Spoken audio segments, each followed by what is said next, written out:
네, 안녕하십니까. 오늘 저는 저희가 잘 알고 있는 4차 산업혁명에 더해서 코로나 시기를 겪고 이렇게 모인 자리에서 진짜 푸드테크가 기존 산업을 대체할 수 있는지, 단순히 식품 산업만 대체하는 건지 연관된 산업을 대체하는지에 대해서 그 변화에 대해서 한번 말씀드리고자 합니다. 아, 우선 여러분들께 한 4가지 질문 한번 해보겠습니다. 우리가 기존에 하던 일을 잘하는 사람이 이길까요? 아니면 새로운 일을 하는 사람이 이길까요? 지금 현재도 그렇고 앞으로 한번 10년을 한번 내다보고 한번 생각을 해보시죠. 기존 산업을 해오던 사람이 더 잘할까요? 기존 산업을 해온 적은 없는데 타 분야에서 새로운 가치관을 가지고 오는 사람이 더 잘할까요? 대기업이 잘할까요? 아니면 배운 건 없는데 진짜 내가 뜻이 있어서 한번 내가 끝까지 해보겠다고 덤비는 새로운 스타트업들이 더 잘하는 세상이 될까요? 모든 사람한테 좋은 식품을 만드는 데가 이길까요? 자기한테 꼭 맞는 식품을 만들어주는 사람이 이길까요? 예, 그 4가지 주제가 오늘 도전이라는 주제로 한번 말씀드려보고자 합니다. 저는 이 창발이나 푸드테크나 스타트업 개인 맞춤을 역으로 반대로 한번 키워드를 연결해 보면요, 앞으로 10년 후에는요 개인 맞춤 시대에 스타트업들이 주도하는 푸드테크의 창발 산업, 푸드테크 산업이 만들어질 거라고 생각을 합니다. 과거에서 우리가 지금의 현재에서 미래를 보고 역으로 미래를 지금의 과거로 연결하면 이렇게 되는데요. 창발의 사전적 의미는 남이 모르거나 하지 아니한 것을 처음 또는 리디자인해서 새롭게 이루어내는 것입니다. 즉, 지금까지 남이 생각은 하고 있는데 아무도 도전하지 않았던 것들에 도전해서 뭔가 사람들한테 인플루언서가 되는 겁니다. 새로운 가치를 만드는 그런 일이라고 해요. 앞서서 우리 교수님께서 리더의 상상력을 실제로 실현하는 것이 창발인데요. 누가 그런 사람이 있을까요? 예, 잘 아시는 일론 머스크가 그런 사람. 제가 74년생인데요. 예, 71년생입니다. 예, 남아프리카 공화국에 저는 가보진 않았습니다만 그 사람이 그 불우한 환경에서 컸다라는 건 아마 여러분들도 들어보신 적이 있을 겁니다. 그런 사람이 전 세계 1위의 부호가 됐던 건 도대체 뭐 때문에 될 수 있었을까요?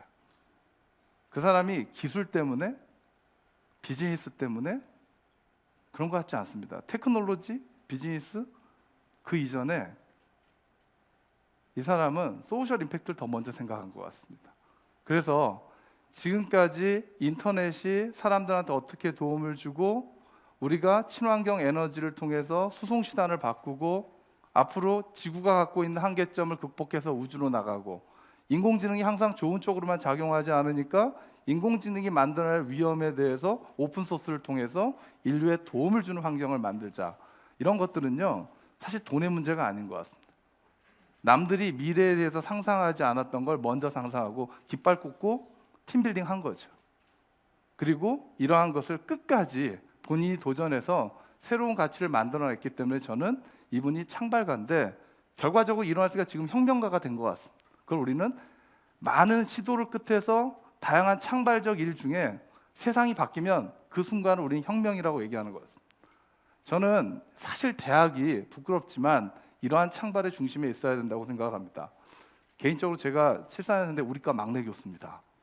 예, 서울대학교가 젊은 교수가 오기에 사실 검증 과정이 너무 많습니다.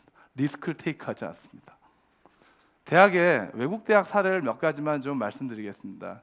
MIT의 랭어 교수가 시작을 식품공학과에서 제가 이제 시작해서 좀 관심이 있는데 오늘 식약처장님 안 오셨지만 식약처장님이 이 분야에서 이 랭어 교수랑 직접 과학기술 한림원에서 인터뷰를 직접 하셨습니다.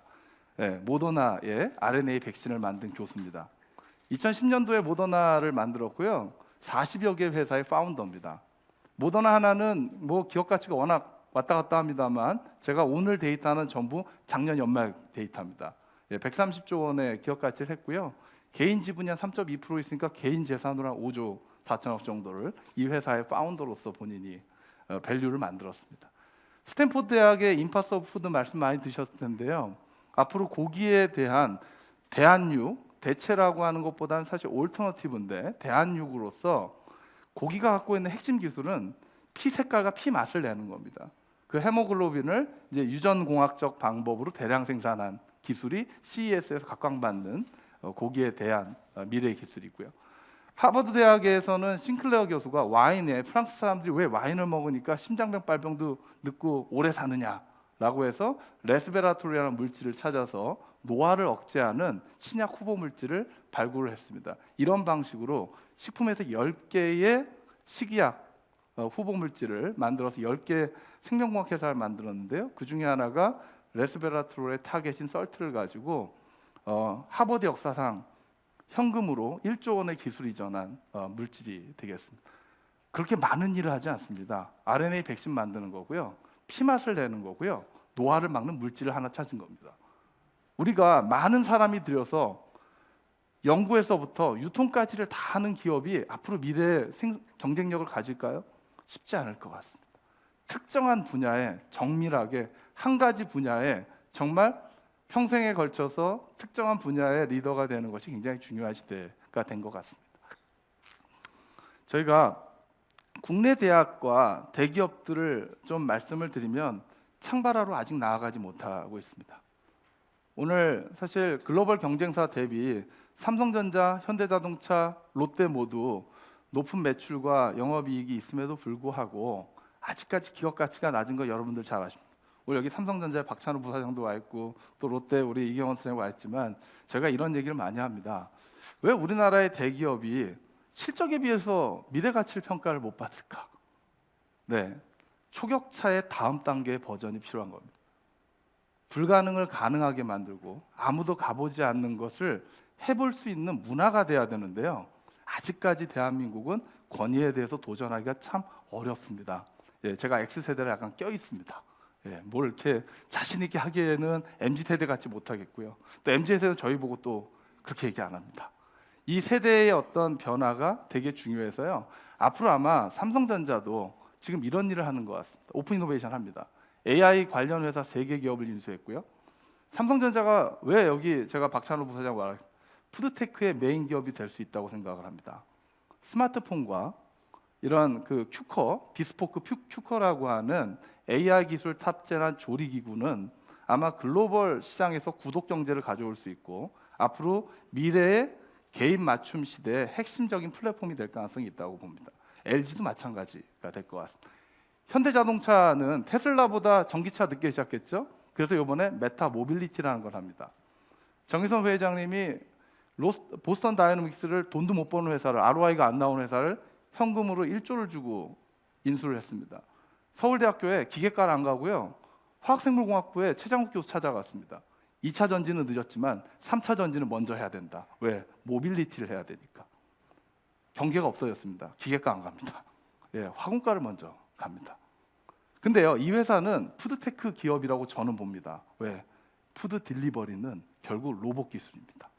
그리고 모빌리티 기술입니다. 그래서 어디에 투자를 하냐면 부릉이라고 하는 메시코리아에 현대자동차가 투자를 했습니다. 저희가 물류라고 하거나 배송은요, 잘 생각 한번 해보시죠. 코로나 시기에 푸드테크의 기술은 뭐냐면 신선식품을요 편하게 주문해서 빠르게 집에 배송하는 겁니다. 뭐가 필요할까요? 스마트폰에 AI 그리고 배달, 이 두 가지가 푸드테크의 핵심적인 AI 로봇 기술입니다. 그런데 우리가 지금의 기존 식품기업, 제가 오늘 이 자리에서 이런 말씀 드리겠지만 롯데는 오너께서 이런 말씀하셨습니다. 아무것도 하지 않아서 실패조차 없는 게 더 큰 문제라고 인정을 하셨어요. 앞으로 롯데는 이제는 타 분야와 연관된 오픈 이노베이션을 적극 추진하겠다. 그리고 기존의 전통적인 어떤 제조 베이스에서 이런 새로운 타 분야에 대한 이런 창발적인 일에 적극하겠다라는 의지를 적극적으로 갖고 있는 걸로 알고 있습니다. 창발적인 일이 가장 많이 일어나는 분야는 푸드테크라고 생각합니다. 방금 삼성전자, 현대자동차, 롯데가 이제는 테크로 넘어가야 되고요. 스타트업들한테 뒤처졌다라고 볼 수밖에 없습니다. 여기에 가장 중요한 단어는 아까 CES 말씀을 하셨는데요. 소비자 관점의 맞춤형 식품입니다. 생산자 중심이 아니라 결국은 내가 왜 이 제품을 필요로 하는지를 정확히 이해하는 빅데이터가 제일 중요하다는. 그래서 우리가 푸드테크를 이렇게 정의하고 싶습니다. 기존의 식품 산업과 다르다면 뭐가 다르냐? 소비자 관점에서 어떻게 내가 먹고 사는 문제를 해결하고 있는지를 한번 보자. 코로나 시기에는 주문을 뭘로 하는지, 배송을 뭘로 하는지, 그거의 관계사들이 기존의 오프라인 유통하고 뭐가 달랐는지를 한번 보시면 우리의 푸드테크에 대한 정의가 새로워지실 거라 생각합니다.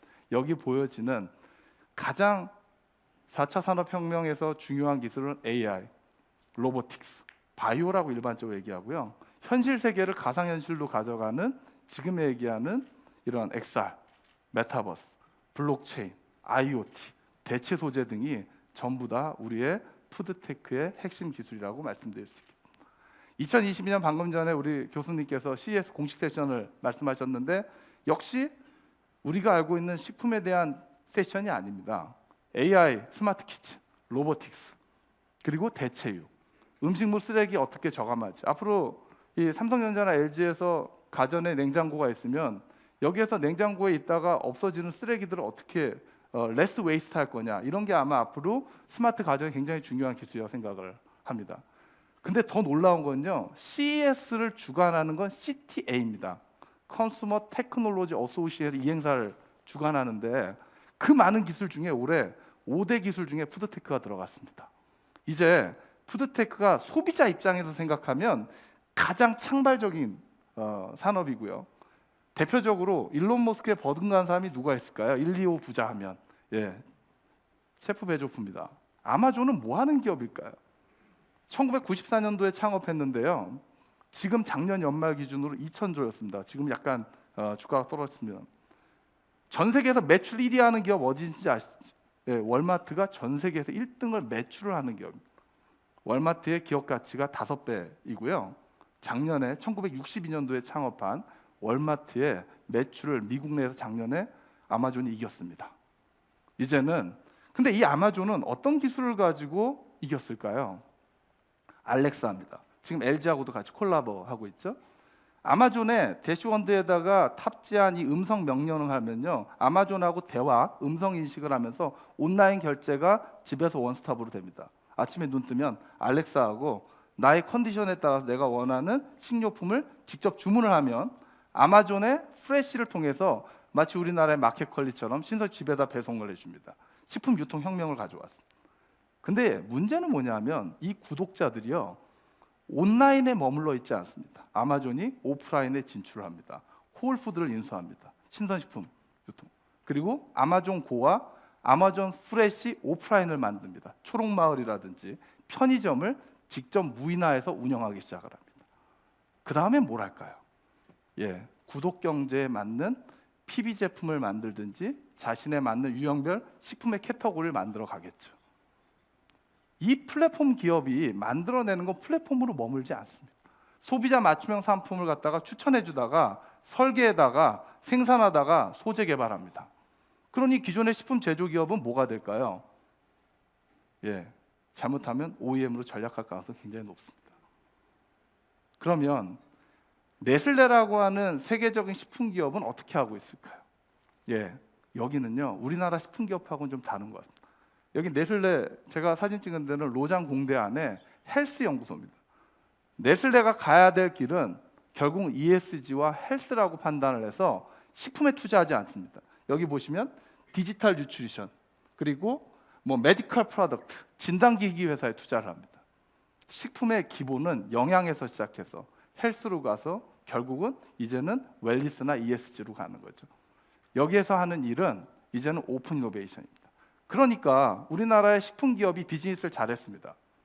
우리 이제 SPC는 이런 어떻게 보면 전통적인 빵집이 아니라 정말 모든 매장에 똑같은 맛을 낼 수 있는 기술을 개발했고요. CJ는 글로벌 비즈니스를 잘해서 어디까지 왔냐면 네슬레 매출의 4분의 1까지 쫓아왔습니다. 작년도 28조 5천억을 했습니다.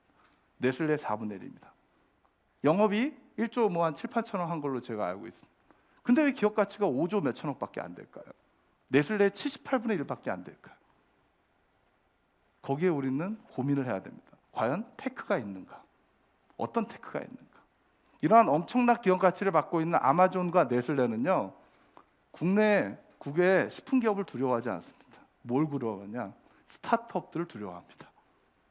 여기 보여지는 스타트업들이요, 최근 몇 년 사이에 유니콘 기업이 나와 있습니다. 우리나라 기업들도 꽤 많이 있는데요. 대부분 뭐냐면 비식품 분야의 테크 기반의 스타트업들이고요. 유니콘 기업들이요, 이제는 매년 몇 개씩 푸드테크에만 만들어지는데 왜 만들어질까요? 전 세계적으로 투자가 제일 많이 이루어지는 테크 분야가 푸드테크입니다. 그렇기 때문에 푸드테크가 유니콘이 될 수밖에. 쉽게 말씀드리면 이제 투자받은 기업은요, 기획사가 생기는 겁니다. CJ는 예를 들면 그냥 이문세라는 가수라면 지금의 투자받은 기업들은 뭐냐면요, JYP에 들어가 있는 겁니다. 투자자들이 다 관리해 줍니다. 과거 같은 그냥 자기 혼자 하는 조그만 기업이 아닌 거죠. 자, 그러면 국내에는 어떤 일들이 지금 벌어지고 있을까요? 여기 보여주시는 제가 몇 개만 아시는 거 있고요, 되게 많습니다. 주로 저희 서울대학교 푸드케이크 과정에 참여하는 기업들만 제가 뽑았습니다. 자, 배달의 민족의 기업 가치는요, 이미 CJ의 3배 내지는 한 7배 정도 봅니다. 마켓컬리는 이미 지금 보여지는 대상, 동원, 풀무원, 메일력, 롯데푸드, 광동제약보다요 이미 뭐 적게는 5배에서 10배. 나머지 여러분들이 아시는 기업들이 이름을 못 들어봤지만 기존에 3조 이상의 매출하는 기업에 대해서 가치 평가는 훨씬 더 위입니다. 이게 왜 그럴까요? 이쪽은 미래를 내다보는 테크 기반의 창발 경영에 있고요. 기존의 기업들은 어쩔 수 없이 기존에 하고 있는 일을 더 잘하는 쪽에 집중할 수밖에 없는 겁니다. 자, 대표적인 푸드테크 기업 하나만 말씀드리겠습니다. 김봉진 대표는 저보다 2살 어린 76년생이더라고요. 근데 아까 일론 머스크랑 비슷합니다. 가정형편이 어려서 공고 나왔습니다. 저희 때 공고 나오면 진짜 가정형편이 어려웠던 것 같습니다. 이제 저희 어르신들하고 좀 다른 것 같습니다. 전문대 나왔습니다. 사업 망했습니다. 그래서 2010년도에 이 배달업을 어떻게 생각하십니까? 예, 오토바이 끌고요, 한쪽에 철가방 끄는 겁니다. 이거를 플랫폼화 시켰습니다. 10년도에 창업해가지고요, 19년도에 기업가치 5조에 팔았죠. 4조 7천억에 팔았는데 당시 CJ 기업가치가 4조가 안 됐습니다. CJ보다 불과 10년 사이에 기업가치를 만들었는데 지금은 아마 코로나 시기에 3배는 더 컸습니다. 근데 중요한 건 아까 전에 아마존하고 똑같은 일을 합니다. 이제는 어떤 일을 합니까? 비마켓하고요, 식품 유통하고요, 라이브 커머스, 네이버사는 식품 라이브 커머스를 합니다. 앞으로 이제는 유통에 롯데, 현대, 신세계가 아니고요, 이제는 배민, 쿠팡, 네이버로 바뀌었습니다. 주도권이 바뀌었습니다. 자, 쿠팡, 마켓컬리, 정육각 보시면 어떻게 가냐면 이커머스에서 이제 정밀해집니다. 신성식품만 하는 마켓컬리가 나오다가요, 고기만 유통하는 정육각이 나옵니다. 4일 이내에 도축한. 근데 여기 경력들을 보면요, 여기는 뭐 하버드, 뭐 웰슬리, 카이스트 뭐 이렇습니다. 예, 식품한 사람 한 명도 없습니다. 정육각은 초록마을을 인수를 했습니다. 오프라인을 진출을 했습니다. 어떤 방법으로 운영할까요? 기존 방식으로 운영할까요? 예, IT 기업처럼 운영할 겁니다. 결국은 플랫폼 기업이 승자가 되는 구조가 될 가능성이 이제. 자, 아마존처럼 국내 스타트업이 이미 최근 5, 6년 사이에 이렇게 유통, 외식, 라이브 커머스로 다 사업을 다각화하고 있고요. 여기에 파트너들 제가 만나보면 이런 얘기합니다. 기존 기업들하고는 결이 다릅니다. 이렇게 저하고 얘기합니다. 예, 젊은 친구랑 일하고 싶은데 기존 기업하고 일하기 싫답니다. 굉장히 큰 문제입니다.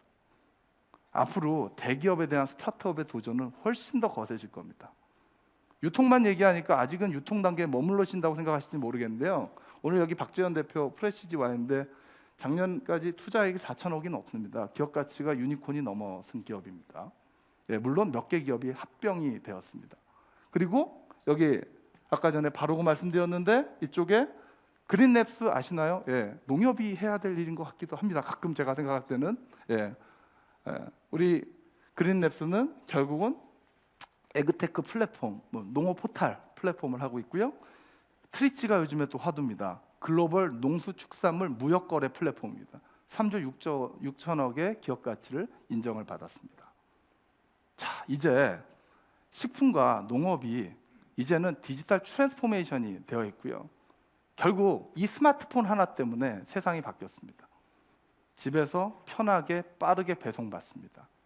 그 안에는 AI 기술, 로보틱스, 바이오 기술이 적용되어 있고 우리나라가 상당히 잘하는 분야입니다. 제가 들어갔던 90년대에는 전후에는 그 컴퓨터공학과가 인기가 제일 많았습니다.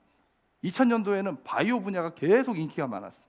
앞으로 2010년도, 20년도에 푸드테크 분야에 우수한 사람들이 젊은 친구들이 이렇게 모여들면 앞으로 10년 후에는요 아마 코스닥 코스피 안에 푸드테크라고 커밍아웃하는 기업들이 많아질 겁니다. 아시겠지만 셀트리온 만들어진 이후에 삼성 바이오로직스, SK 바이오사이언스 나왔는데요. 최근에 롯데 바이오로직스, CJ 바이오사이언스가 만들어졌습니다. 아마 삼성 푸드테크, 카카오 푸드테크가 나올 수 없다라고 얘기할 수 없습니다. 저희는 앞으로 이런 푸드테크 트렌드로 봤을 때 누가 이길 거냐? 소비자의 빅데이터를 갖는 푸드테크 기업이 결국 세상에 대한 구독과 세상을 앞으로 선도할 수밖에 없고요. 그렇게 되니까 앞으로 미래는 어떻게 되겠습니까?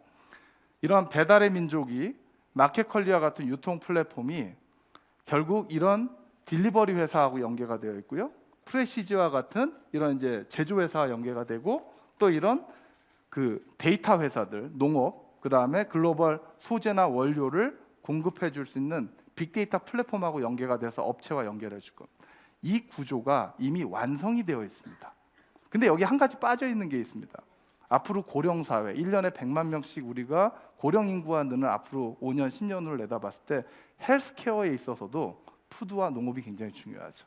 개인 맞춤 푸드 솔루션은 사람이 뭔가 처방하는 게 아니고 데이터가 하는 게 더 낫습니다. 영양사가 처방하는 것보다, 약사 선생님이 처방하는 것보다, 의사 선생님이 처방하는 것보다 나의 데이터를 인공지능이 처방해 주는 게 솔직히 더 맞을 것 같습니다. 이미 NIH 국립보건원은요 정밀의료가 됐는데 유전체에서 뭐 하냐, 결국 국민의 삶에 영향을 미치는 건 정밀 영양을 해야 된다고 이 NIH 디렉터가 직접 뛰어들었습니다. 우리나라에서도 농식품부가 중심이 돼서 이러한 정밀 영양을 넘어서 이제 정밀 식품까지 가는 우리 정부도 맞춤 푸드 솔루션과 관련된 R&D에 투자를 했고요. 제가 푸드테크 학과와 동시에 이런 개인의 맞춤의 식품을 만들어주기 위해서는 우리가 먹는 농수산, 주로 먹는 거에 대한 영양 DB, 가공 DB, 조리 DB가 있어야 됩니다. 솔루션을 만들어주려고 해도 특히 수산 쪽이 없습니다. 농진청은 있는데요. 국립수산과학원이 양식까지만 했지 영양과 식품 쪽이 빠져 있습니다. 이 부분에 대한 보완이 좀 필요할 것 같습니다. 자, 이러한 맞춤형 영양과 이런 알고리즘이 가능하다면 기존 푸드테크하고 연계해서 앞으로 개인 맞춤 푸드테크가 우리나라 대한민국을 대표할 수 있는 글로벌 창발 산업이 될 수 있다라고 저는 기대합니다. 지난 10년 동안 푸드테크 산업이 발전된 속도로 봤을 때 우리나라의 IT 기술, BT 기술, 그리고 최근에 이런 콘텐츠, 이런 K 컬처가 워낙 뛰어나기 때문에 이러한 플랫폼들이 앞으로 우리 어떤 MZ 세대들의 어떤 이런 창조적인, 창발적인 어떤 역량과 같이 연계된다고 한다면 아마 푸드테크는 대한민국의 대표하는 제3의 반도체를 넘어서는 창발 산업이 될 것이라고 믿습니다. 마지막으로 제가 이 앞으로 미래는 다 중요하지만 기술과 비즈니스가 아니라 세상에 없던 가치를 만들고자 하는 창발가를 어느 나라에서 제일 많이 키우느냐가 중요할 것 같습니다. 지도 교수님이, 부모님이 시키는 일을 하는 게 아니라 자기가 하고 싶은 일을 할 수 있도록 겁 없이 덤벼들고 그런 것들을 좀 더 부모님과 여기에 있는 좀 더 경험이 많은 분들이 믿어주고 키워주는 그런 어떤 문화가 앞으로 대한민국의 푸드테크와 창발 산업의 핵심이라고 생각합니다. 감사합니다.